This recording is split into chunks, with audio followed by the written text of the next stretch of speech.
Me and Karen, a love story. Just kidding. Karen is a total witch. But buckle up, because here is my novel.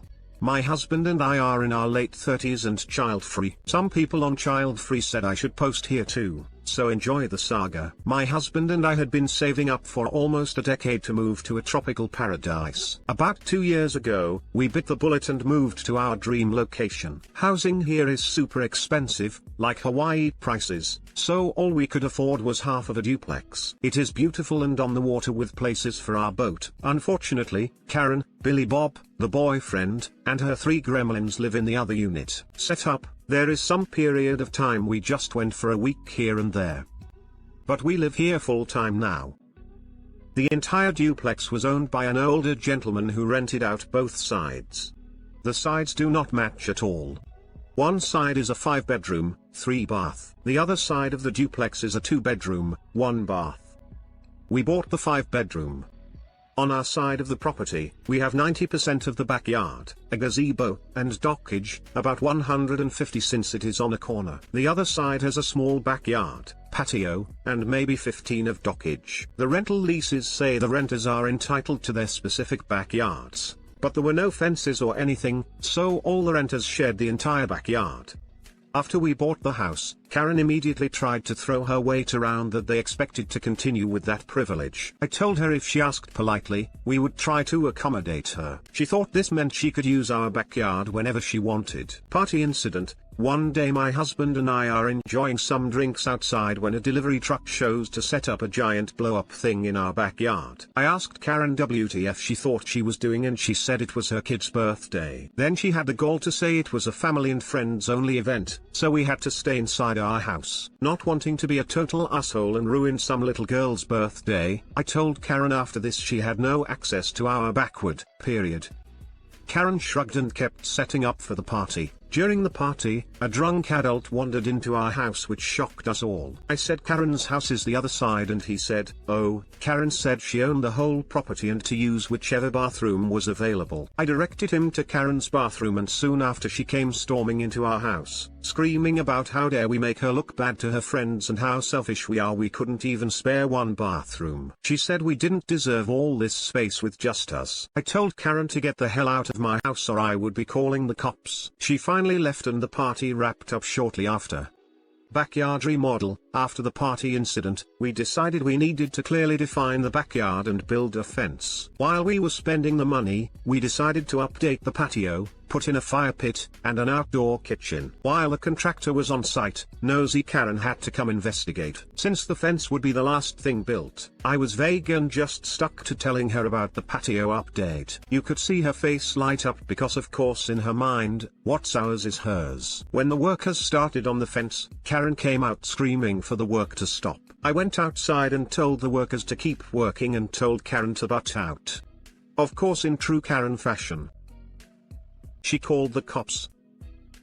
What happened next was hilarity on my part after explaining to the cop that we were building a fence on our property and the landlord, of which Karen was not, knew about it. When the cop gave Karen a stern lecture, I thought her head was going to explode. She went back into her house and slammed the sliding door so hard it sounded like something cracked. We got our fence and I thought that would be in the end. But of course not. The boat incident. One day, Billy Bob entered the picture and he was as much a terrible neighbor as Karen. He would throw cigarette butts and empty beer cans over our fence for disrespecting his woman. I didn't know Paradise had trailer trash. But Billy Bob is the epitome of the stereotype. Billy Bob has a boat. A 30 fishing boat to be precise. Of course, that side of the duplex only has 15 of dockage. Since we have so much dockage and only one boat, we rent out the other dockage spots as month to month. People come and go, so if we don't receive rent from them by the end of the month and the boat disappears, we think nothing of it. We had a renter who tied up their boat on the property line, but Billy Bob wanted to park his boat and needed that space. Karen and Billy Bob posed as us. We were out of town, told the renters to be gone at the end of the month, and then parked Billy Bob's boat on the dockage. I only found out about it weeks later because the renter left a nasty review on the rental site we use. They said we were rude and went back on the verbal agreement to let them stay for 3 more months. I was like, what the duck is all this?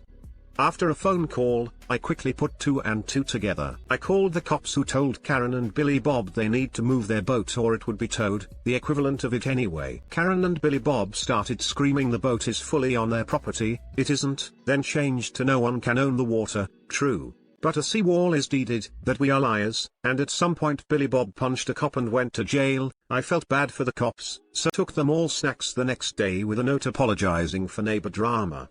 I ended up winning my small claims suit against them for lost rental income. But of course haven't seen a dime. I eventually convinced the dockage renters to come back and gave them a few months free as compensation. Final revenge, if you've made it this far, congratulations. Get ready for a juicy justice boner. So with the collapsing market, we were trying to figure out what to do with our savings when a perfect opportunity opened up. The landlord who owned both properties was in desperate need of some cash and was tired of managing the property from 2,000 miles away, because of course Karen is a Karen and called him weekly for every little thing. His only stipulation was we let the poor single mom who has been his renter for 8 years finish her lease, which is up in July. Since we just have money we were trying to reinvest, and because now we get to control our neighbors, heck yeah, we jumped on that. Since we didn't need a realtor or mortgage and an inspection had been done just a year ago for the old landlord to refinance, everything closed in just under 2 weeks. Karen was aware of a change of ownership. We registered the property under an LLC, but didn't know who. Until 8 days ago. I went over to Karen's house and knocked on the door. Karen answered with a "What the duck do you want, cunt?" I smiled, handed her our landlord information, and sweetly reminded her rent was due by Friday, but she could just hand me the check if that was easier. I've always heard descriptions of people's faces turning white, but this was the first time I have actually seen it. I told Karen that we are honoring her lease until the end of July, but afterwards she had better make plans to move because we instead to remodel it before these next tenants moved in.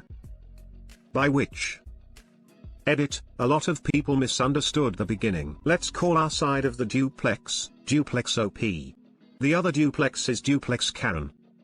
We purchased Duplex OP. After we bought it, Duplex OP was no longer a rental. Both Duplex OP and Duplex Karen were for sale independently, but we only had the money to buy Duplex OP. Duplex Karen is still a rental because it has never sold. Now we own both Duplex OP and Duplex Karen. Duplex Karen is still a rental. Duplex OP is still not a rental. When we made property improvements to Duplex OP, it was ours and not a rental. Update number 1, not much to update, folks. Karen and family's lease isn't up until the end of July. Rent has been paid on time. As far as I know, she doesn't have a new place lined up. We've served her 30-day notice we will not be renewing the lease. We also offered in writing that we will prorate July and waive the termination fee if they want to leave before the end of the lease. Beyond the near-weekly loud parties and having to call their police because the kids were throwing lit fireworks at our boat, not much beyond the norm. Update the 2nd of August 2020, long story short, Karen and family is still in the place and not paying any rent. They were served with eviction, but due to COVID stuff we can't actually do anything about it. At least Karen and Billy Bob had a giant fight which ended up in him being arrested and he hasn't returned. I've been told by our lawyer, once summer laws are changed/removed in September, we can have the police escort them off the property that day since we've already filed the eviction. It's just a shit show right now. Karen is being extra smug. She tried to pushing her bounds and kept coming over to our property. A talk with the cops set her straight.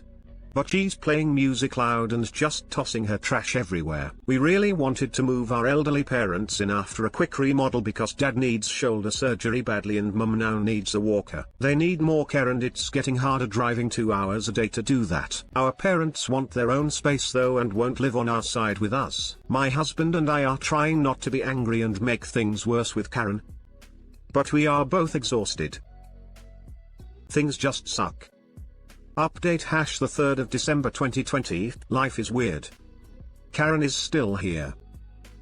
Since we couldn't evict her, my partner went to stay with their parents for a few months so in-laws could get the surgery/care they needed. They are doing better now, which is great. Here's the weird part though. In October, Karen's mother, Susan, came to live with her since Susan's landlord chose not to renew her lease. Susan is an angel. Susan was mortified at Karen's and the kids' behavior. Susan is a tough one and has been cleaning house, both figuratively and literally. The kids are so much better behaved and Karen stomps around like a sullen child. Susan and I share drinks every few days in the backyard. We bake together too every weekend. For Thanksgiving and Christmas, since no one was traveling for the holidays, we made a big feast and set it up outside with some backyard games. It was a great time and even Karen was being pleasant. I tried to tell Susan not to worry about rent until they find another place, but she insisted on paying. I lied about how much the rent was, so it's only a half payment, but it just covers the taxes/insurance. We drew up another lease that is month to month. Susan wants to move back home at some point and take her daughter with her. Karen the first think it's ready for a change too. But obviously with COVID it might take some time. It's pretty pleasant right now though, so I'm in no hurry for them to leave.